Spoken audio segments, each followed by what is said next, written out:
April 10 வீரா serial வரக்கூடிய எபிசோட்ல என்ன நடக்க போகுது அப்படின்னு பார்க்கலாம். உங்களுக்கு இந்த வீடியோ பிடிச்சிருந்தது அப்படின்னா மறக்காம இந்த சேனலை சப்ஸ்கிரைப் பண்ணிக்கோங்க. ராகவா மாறன் இவங்க 2 பேருமே ஹாஸ்பிட்டலுக்கு பிரீத்தியை பார்க்கறதுக்காக போறாங்க. என்ன பிரீத்தி, நீ இப்படியெல்லாம் பண்ணுவான்னு நாங்க கொஞ்சம் கூட எதிர்பார்க்கவே இல்லை அப்படின்னு சொல்றாங்க. என்னமாம்மா, சின்ன வயசுல இருந்து என்னைய கல்யாணம் பண்ணிக்கிறேன்னு எனக்கு ஆசை பாசத்தை காமிச்சு இப்ப நீ அந்த கண்மணியை கல்யாணம் பண்ணிக்கிறதுக்கு சம்மதிச்சிருக்கிற.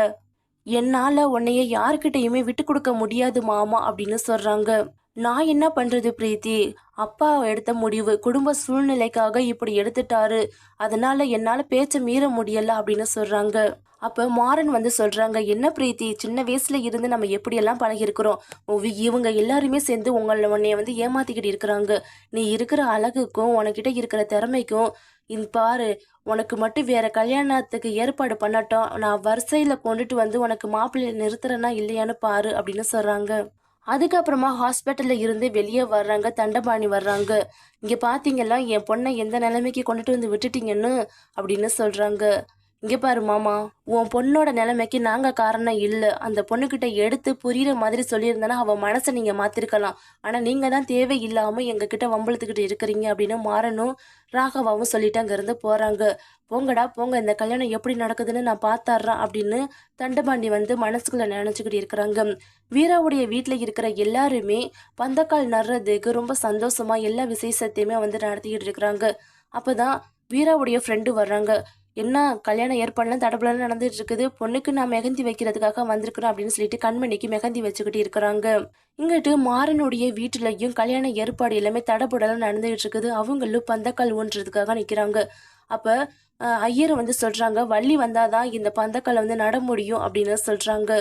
அதனால ராமச்சந்திரனும் மாறன்ட்ட சொல்லி வள்ளியை போய் கூட்டிட்டு வர சொல்றாங்க.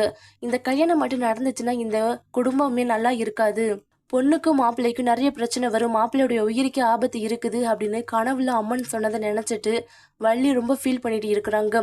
மாறன் ராகவா இவங்க 2 பேருமே போய் அது இதுன்னு சொல்லி ஒரு வழியா வள்ளியை சமாதானப்படுத்தி கூட்டிட்டு வந்துடுறாங்க.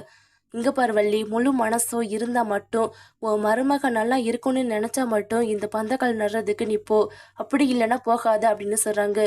என் மருமக நல்லா இருக்கணும்னு தானே நான் எல்லாத்தையுமே முன்னணின்னு பண்ணிக்கிட்டு இருக்கிறான். ஆனா என் மனசுல என்ன இருக்கிறது அப்படிங்கிறத யாருமே புரிஞ்சுக்க மாட்டேங்கிறீங்க அப்படின்னு வள்ளி சொல்றாங்க.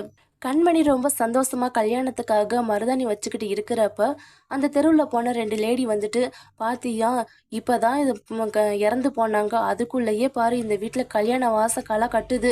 இந்த மாதிரியெல்லாம் பொண்ணுங்களுக்கு மனசு எப்படியெல்லாம் மாறுதுன்னு பாரு. என்னதான் இருந்தாலும் பெரிய குடும்பம் இல்லை, அதனாலதான் சீக்கிரமா மாறிடுச்சு அப்படின்னு சொல்றாங்க. அதை கேட்ட உடனே கண்மணி பயங்கரமா அழுக ஆரம்பிச்சு ரூமுக்குள்ள போய் உட்காந்துக்கிறாங்க. அப்ப வீரா எல்லாருமே போயிட்டு சமாதானப்படுத்தி கூட்டிட்டு வர்றாங்க.